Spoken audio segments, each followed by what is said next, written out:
السلام علیکم ورحمۃ اللہ وبرکاتہ۔ الحمدللہ وکفی وسلام علی عبادہ الذین اصطفی، اما بعد فاعوذ باللہ من الشیطان الرجیم، بسم اللہ الرحمن الرحیم۔ رجب کے مہینوں میں اللہ تعالیٰ کے نبی کو اللہ تعالیٰ نے اپنے پاس بلایا، جس کو ہم معراج کہتے ہیں۔ شب معراج لیلۃ المعراج، اور اس کے لیے اہتمام بھی کیا جاتا ہے عبادات کا، خیرات کا۔ یہ اللہ رب العزت کی بہت بڑی قدرت میں سے ایک چھوٹا سا نمونہ تھا کہ 3 کپڑوں میں اٹھایا اور سارے خلا کے پردوں کو چاک کروا کے 7 آسمانوں کے دروازے کھلوا کر سدرۃ المنتہا پر جبریل بھی بے بس ہو گئے کہ اس سے آگے اتنا بھی اوپر گیا تو جل کے راکھ ہو جاؤں گا۔ تو اس سے اوپر آپ تشریف لے گئے اور پھر عرش خوشی سے جھوم اٹھا۔ خوشی میں جیسے انسان بے خود ہو کر جھومنے لگ جاتا ہے، ایسے ہی اللہ رب العزت کا عرش جھومنے لگا آپ کی آمد پر، اور پہلی ہستی ہیں آپ جن کا قدم اللہ تعالیٰ کے عرش پر پڑا، اور اللہ تعالیٰ اور اللہ کے محبوب کے درمیان جتنے نور کے پردے تھے انہوں نے سب ہٹا دیے اور کہا السلام علیک ایھا النبی ورحمۃ اللہ وبرکاتہ۔ اللہ تعالیٰ نے ایسا خوبصورت سلام پیش کیا تو اللہ کے نبی پر قربان جاؤں کہ انہوں نے اپنی امت کو بھی شریک کر دیا۔ کہا السلام علینا وعلی عباد اللہ الصالحین، یا اللہ ہمارے اوپر بھی آپ کا سلام ہو، اور جو میری امت کے نیک لوگ ہیں ان پر بھی آپ کا سلام ہو، آپ کی رحمت ہو۔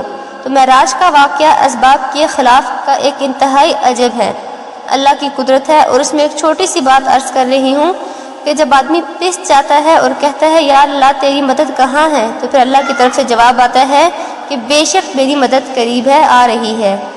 تو یہ واقعہ طائف کے بعد پیش آیا جب آپ بے بس ہو گئے تھے، پتھر کھا کے شدید زخمی ہوئے۔ جب آپ مکہ تشریف لائے تو باہر ٹھہر گئے، اندر آنے کی آپ میں دقت نہیں تھی۔ آپ نے زید ابن حارثہ کو اخرس بن شریک کے پاس بھیجا تو کہ مجھے پناہ دو، میں مکے میں داخل ہونا چاہتا ہوں، تو اس نے انکار کر دیا، کہ کہا کہ نہیں، میں نہیں پناہ دیتا۔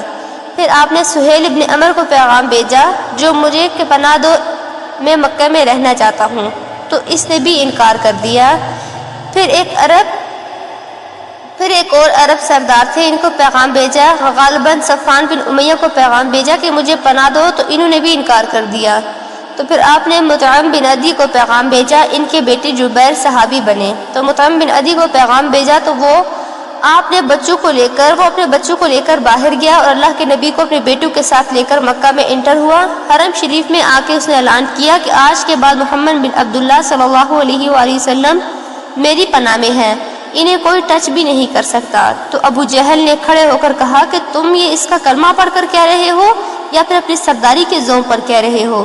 تو اس نے کہا کہ میں اپنی سرداری کے بلبوتے پر، اور کہا نہیں، میں اس کا کلمہ نہیں پڑھا، جو اللہ نے مجھے اسٹیٹس دیا ہے اس کی وجہ سے کہہ رہا ہوں۔ ابو جہل نے کہا پھر ٹھیک ہے، ہم ان کو کبھی ٹچ نہیں کریں گے۔ اس قدر حال سنگین ہو گیا تھا، اور کبھی آسمان کے فرشتے نہیں روئے سوائے 2 جگہ کے۔ ایک دفعہ جب ابراہیم علیہ السلام نے حضرت اسماعیل علیہ السلام کو الٹا لٹایا اور چھری ہاتھ میں تھی اور سر کے بال ہاتھ میں تھے، اور یوں آسمان کو دیکھ کر کہا یا اللہ تو مجھ سے ناراض ہو گیا ہے کہ میرے دل میں اسماعیل کی محبت آ گئی ہے۔ اس پر آسمان کے فرشتے زاروں قطار رو رہے تھے۔ اور ایک جب ہمارے نبی صلی اللہ علیہ وآلہ وسلم کو پتھر پڑے اور پڑھتے پڑھتے بے ہوش ہو کر گر گئے، تو اس وقت 7 آسمان کے فرشتے روئے تھے۔ اور پھر ملک الجبال حاضر ہوا کہ یا رسول اللہ اجازت ہو تو ان کو ایسے پیس کر سرما بنا کے رکھ دوں۔ تو آپ صلی اللہ علیہ وآلہ وسلم نے کہا کہ نہیں، اللہ تعالیٰ ان کی نسل میں ایسے لوگ پیدا کرے گا جو اللہ کی توحید کے ماننے والے ہوں گے۔ سبحان اللہ۔ اس تکلیف کے بعد یہ سفر ہوا کہ 27 رجب کو جبرائیل امین نے آسمان سج چکے ہیں، اور ہماری زبان میں ہمارے رواج میں کہ یا رسول اللہ استقبال کے لیے قطاریں لگ گئی ہیں، آپ ان کو لے کر گئے۔ آپ ام ہانی رضی اللہ تعالیٰ عنہ حضرت علی رضی اللہ تعالیٰ عنہ کے گھر میں تھے، آپ تو وہاں سے حتیم میں لے گئے، ان کا سینہ چاک کیا، اور ایک فرشتے نے ان کا سینہ چاک کیا، اور دوسرا فرشتہ پانی لایا زمزم سے، اس کے سینے کو صاف کیا، پھر دل باہر نکالا، اس کو چیرا، اس سے صاف کیا، اور پھر دوبارہ دل کو رکھ دیا، سینے کو بند کر دیا۔ اب یہ سارا کچھ آپ اپنے ہوش و حواس میں دیکھ رہے تھے۔ پھر وہاں سے براق پر سوار ہو گئے۔ براق گدھے سے بڑا قد، خچر سے چھوٹا قد والا ایک جانور تھا جس پر آپ کو سوار کرایا گیا۔ وہ تھوڑا مستی کرنے لگا تو جبرائیل نے بولے کہ تجھے پتہ ہے کہ تیرے اوپر کون سوار ہے؟ تو اس کے ساتھ ہی وہ ایک دم سے سر نیچے کر گیا، اور پھر وہاں سے پرواز کی بیت المقدس کی طرف، اور وہاں اپنے 2 نفل پڑھے، ان کو وہیں چھوڑ دیا اور اس کو براق کو وہیں چھوڑ دیا۔ وہاں سے پھر سفر شروع ہوا تو اللہ کی طرف سے اس سفر کو اللہ نے یوں بیان کیا کہ سبحان الذی اسری بعبدہ لیلا من المسجد الحرام من المسجد الاقصى الذي باركنا حوله لنريه من آیاتنا انه هو السمیع العلیم۔ تو اللہ تعالیٰ نے پہلے اپنی پاکیزگی کو بیان کیا کہ جو کچھ کہنے والا ہوں میں سب کچھ کر سکتا ہوں، میرے لیے کوئی مشکل نہیں ہے۔ میں اپنے بندے کو لے کر گیا، اللہ نے آنے جانے سے پاک ہے، لیکن با کا اضافہ کر کے یہ بتایا کہ اللہ تعالیٰ کہہ رہے تھے کہ یوں ہی سمجھو کہ میں اپنے بندے کو خود لے کر گیا اوپر۔ اب جبرائیل کے کندھوں پر پروں پر سوار ہو کر نہیں گئے، آپ کا سفر الگ تھا، جبرائیل کا الگ تھا، یہاں تک کہ پہلے آسمان پر پہنچے تو دروازہ کھلا تو آدم علیہ السلام نے استقبال کیا، گلے لگایا، پھر اس سے اوپر گئے تو عیسیٰ علیہ السلام، یحییٰ علیہ السلام، زکریا علیہ السلام نے استقبال کیا اور سارے آسمان کے فرشتوں نے استقبال کیا۔ پھر اس کے بعد تیسرے آسمان پر گئے تو یوسف علیہ السلام نے استقبال کیا اور سارے فرشتوں نے استقبال کیا۔ تو چوتھے آسمان پر گئے تو یونس علیہ السلام نے اور باقی سارے فرشتوں نے۔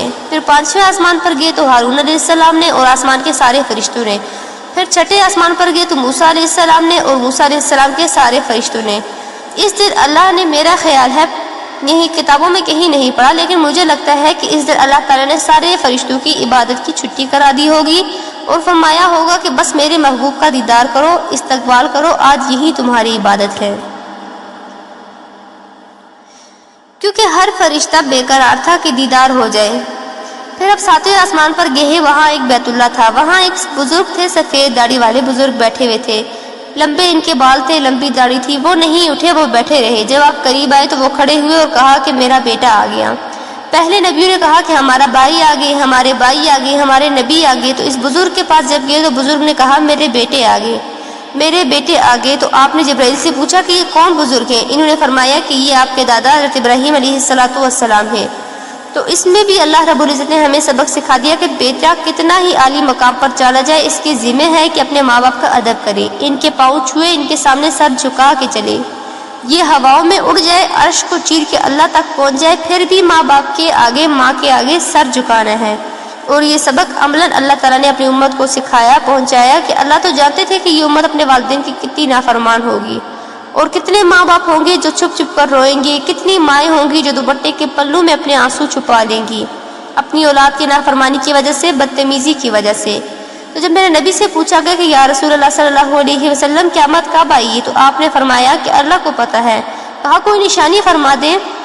ارشاد فرمانے لگا کہ جب مائیں بیٹیوں کے ہاتھوں ذلیل ہوں گی تو قیامت آئے گی۔ یہ بیٹے تو کرتے ہی رہتے ہیں کہ اگر بیٹیاں بھی ماں کو ذلیل کریں گی تو قیامت آ جائے گی۔ تو یہ اتنا بڑا مقدس رشتہ ہے۔ آپ نے فرمایا جس نے اپنے والدین کو دکھ دیا اس پر اللہ کی لعنت، زمین و آسمان کی لعنت، فرشتوں کی لعنت، اس کی نماز قبول ہوگی اور نہ ہی روزہ نہ صدقہ۔ اور دوسری طرف آپ نے فرمایا جو صبح صبح ماں باپ کی زیارت کر لے تو صبح سے شام تک جنت کے 2 دروازے اس کے لیے کھل جاتے ہیں، نہ حال چال پوچھنا، نہ خدمت کی، صرف آ کے زیارت کی محبت کی وجہ سے۔ شام کو آ کے ان کی زیارت کی تو صبح تک جنت کے 2 دروازے اس کے لیے کھلے رہیں گے۔ پھر ان میں سے کوئی ایک فوت ہو جاتا ہے اور یہ اس کے لیے ایک سے بھی ایسے کرتا ہے تو زیارت کرتا ہے تو 1 دروازہ کھلا رہے گا۔ تو اس میں بہت بڑا سبق تھا کہ ماں باپ کا، کیونکہ پہلا قصور تو ماں باپ کا ہی ہے کہ وہ بتاتے ہی نہیں اپنی اولاد کو، وہ تعلیم ہی نہیں دلاتے جس سے پتہ چلے کہ ماں باپ کا مقام کیا ہے۔ اس میں ہماری نسل ڈپریشن کا شکار ہو گئی۔ تو انہیں کیا پتا کہ ماں باپ کون ہوتے ہیں، ماں کون ہوتی ہے۔ آپ وہاں سے تشریف لے گئے تو سدرۃ المنتہا، جہاں بارڈر آ جاتا ہے، مخلوقات کا بارڈر۔ پھر جبریل نے کہا یا رسول اللہ یہاں سے آگے میرے پاس کوئی ویزا نہیں، ایک بالش بھی اوپر جا گیا یا ایک گیٹ بھی اوپر گیا تو میں جل کے راکھ ہو جاؤں گا۔ اللہ نے تخت اتارا، اس نے اپنے محبوب کو بٹھایا اور وہ گئے بلندیوں کو چیرتے ہوئے، اس نے عرش پر جا کر لینڈ کیا۔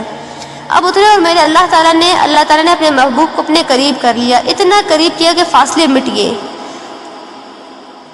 تو دیکھیں کہ اور پھر لمبا واقعہ ہے کہ یہ واقعہ تو بہت لمبا ہے لیکن لوگ آج کل اتنا لمبا سنتے نہیں ہیں، تو میں صرف جانے کا بتاتی ہوں۔ واپسی کا بھی پوری یہ کہانی ہے، جنت دکھائی، جہنم دکھائی، جنتی دکھائے، جہنمی دکھائے، سارا کچھ دکھایا، سود خور دکھائے، نمازی دکھائے، نمازی بے نمازی دکھائے، آپ نے سب کو اپنی آنکھوں سے دیکھا، جہنم کو بھڑکتے دیکھا، جنت کو چمکتے دیکھا، جہنم کو دہکتے دیکھا اور جنت کو مہکتے دیکھا۔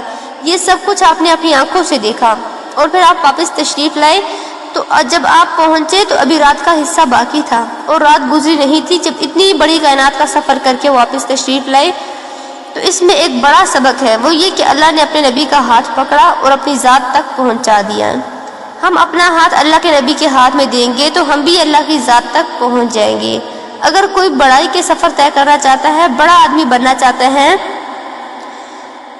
بہت بڑا آدمی بننا چاہتا ہے، کہتا ہے کہ میں کامیابی چاہتا ہوں، میں سکسیسفل لائف چاہتا ہوں، تو کامیابی ہے کہ میرا اور آپ کا اللہ ہم سے راضی ہو جائے، جب ہم مرے تو وہ ہم سے خوش ہو کر ملے، جنت کا پروانہ دے دے۔ کامیابی یہ نہیں کہ آپ بڑے مالدار بن گئے، آپ امریکہ کے صدر بن گئے، یہ نہیں ہے۔ کامیابی یہ ہے کہ آپ سے اور مجھ سے میرا اللہ راضی ہو جائے، یہ سب سے بڑی کامیابی ہے۔ تو اللہ کے نبی کے ہاتھوں میں ہاتھ دے دیں، اللہ تک پہنچائی آسان ہو جائے گی۔ بس ایک چھوٹا سا واقعہ سنا کر بات ختم کرتی ہوں کہ ایک بدو آیا اور کہنے لگا، اے محمد۔ آپ نے کہا جی۔ بدتمیزی کا جواب بدتمیزی سے نہیں، پیار سے دیا۔ اس نے کہا تیری 3 باتیں بڑی عجیب ہیں۔ ہم نے کہا کیا؟ تو کہتا ہے ہم باپ دادا کا دین چھوڑ کر تیرے پاس آ جائیں۔ ہم کیوں چھوڑے باپ دادا کا دین؟ تو محمد صلی اللہ علیہ وسلم نے کہا اچھا، اور جو تو کہتا ہے کہ ہم مر کے مٹی ہو جائیں گے اور پھر دوبارہ زندہ ہو جائیں گے، اور تیسرا کہ اب سارے عرب کو تیری امت فتح کر لے گی، ایران اور یورپ کو بھی تیری امت فتح کر دے گی، تو یہ کس بچوں والی باتیں کہیں کہ ان کو روٹی نہیں ملتی، اور یہ سنا رہا ہے کہ ان کو ان سے کیسر اور کسرا 2 بڑے بلاک تھے۔ تو اس وقت آپ نے مسکرا کر فرمایا انشاءاللہ تیری عمر لمبی ہوگی، تو دیکھے گا کہ سارے عرب اور عجم میرا کلمہ پڑھیں گے، پھر تو دیکھے گا سارے عرب اور عجم یہاں مدینے تک آئے گا، اور پھر تو دیکھے گا اللہ تعالیٰ قیامت کے دن بھی تجھے کھڑا کرے گا اور مجھے بھی کھڑا کرے گا، اور میں تیرا ہاتھ پکڑ کر تجھے یاد دلاؤں گا کہ ہو گیا نا یہ زندہ ہونا، تو جو کہتا تھا نہیں ہوگا۔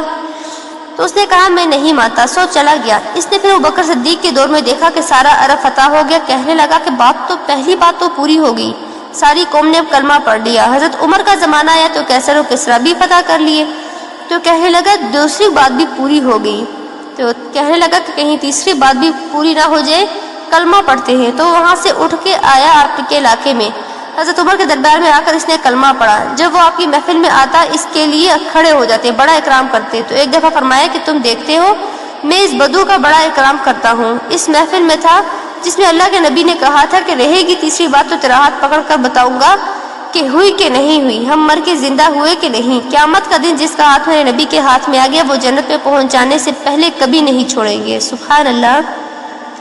تو یہ وہ شخص ہے جس کا ہاتھ میرے نبی کے ہاتھ میں ہوا تھا، اس کو جنت تک پہنچا کے چھوڑیں گے۔ تو میرے عزیزوں، میرے بھائی بہنوں، یہ جو ہم مختلف قسم کی نافرمانیوں کا شکار ہیں، اس میں ہم لذت ڈھونڈتے پھرتے ہیں، اور اس میں ہم ڈپریشن کا شکار ہیں۔ ہماری نئی نسل نشوں پہ لگی ہوئی ہے۔ اللہ کے واسطے سب سے ہاتھ چھڑا کر اللہ کے نبی کے ہاتھ میں پکڑا دو، اللہ کے نبی اس میں ہاتھ ملا دیں اور فرشتے بھی آپ پر رش کریں گے۔ تو یہ واقعہ معراج کی اصل تھیم ہے، اور واقعہ معراج کا اصل پیغام ہے کہ محمد سے وفات نے تو ہم تیرے ہیں، یہ جہاں چیز ہے کیا لوح و قلم بھی تیرے ہیں۔ السلام علیکم ورحمۃ اللہ وبرکاتہ۔ تو ناظرین، یہ تھا ہمارا معراج کا کچھ چھوٹا سا واقعہ۔ امید کرتی ہوں کہ ہماری یہ ویڈیو آپ کو پسند آئی ہوگی۔ اگر ہماری یہ ویڈیو آپ کو پسند آئی تو ویڈیو کو لائک اور چینل کو سبسکرائب ضرور کیجیے گا، اور ساتھ ہی ساتھ بیل آئیکن پر بھی کلک کیجیے گا تاکہ ہماری ہر آنے والی نیو ویڈیو کو نوٹیفیکیشن آپ تک ٹائم ٹو ٹائم پہنچتا رہے۔ تب تک کے لیے اللہ حافظ۔